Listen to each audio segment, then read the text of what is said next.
et torturée. Latifa, c'est l'une des 30 filles de l'émir qui l'aurait apparemment séquestrée et empêchée de quitter Dubaï l'année dernière alors qu'elle voulait refaire sa vie aux États-Unis. Bref, la princesse Aya aurait expliqué sa fuite en affirmant craindre pour sa vie. Elle s'est réfugiée dans sa luxueuse propriété de Kensington d'une valeur de près de 100 millions d'euros et elle a également demandé le divorce. Elle attend désormais une audience devant le tribunal qui doit avoir lieu le 30 juillet. De son côté, l'émir demande notamment la garde de leurs enfants et il a par ailleurs décidé d'attaquer sa femme en justice. Il a intenté, je cite, une action sans précédent contre elle devant le tribunal des affaires familiales de la Cour supérieure. On continue avec la grève des profs qui corrige le bac. Vous le savez, les résultats du bac sont tombés vendredi pour les 743 000 candidats, sauf que pour certains d'entre eux, eh bien ces résultats ne sont que provisoires. En fait, les personnes chargées de corriger les copies du bac étaient en grève et bloquaient les résultats de certaines copies. On en a déjà parlé sur cette chaîne, ils protestent contre la réforme du lycée. Ce qu'il faut bien voir, c'est que c'est une minorité d'enseignants et sur 175 000 professeurs, seulement 700 correcteurs n'ont pas rendu leur copie,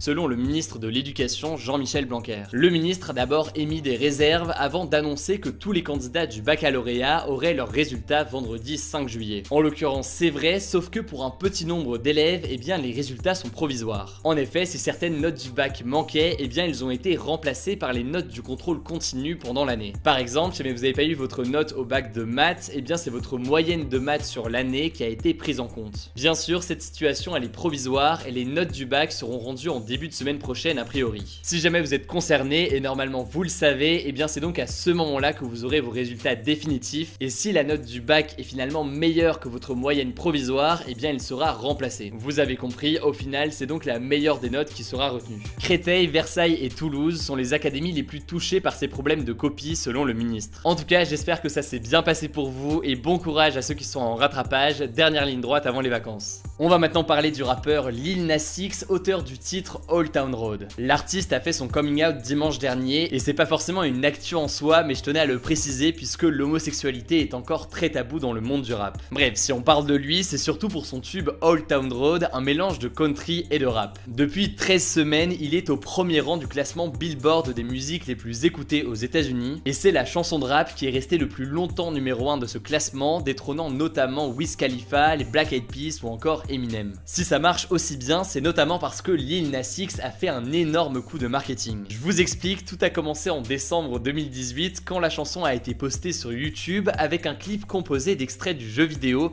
Red Dead Redemption 2. À ce moment-là, ça a tout de suite marché parce qu'il y a une énorme communauté derrière le jeu et c'est donc en associant sa chanson à un jeu vidéo très populaire qu'il a fait connaître rapidement son tube. Les fans ont aussi fait de sa chanson un challenge sur TikTok, il dansait déguisé en cow-boy comme dans le jeu vidéo et là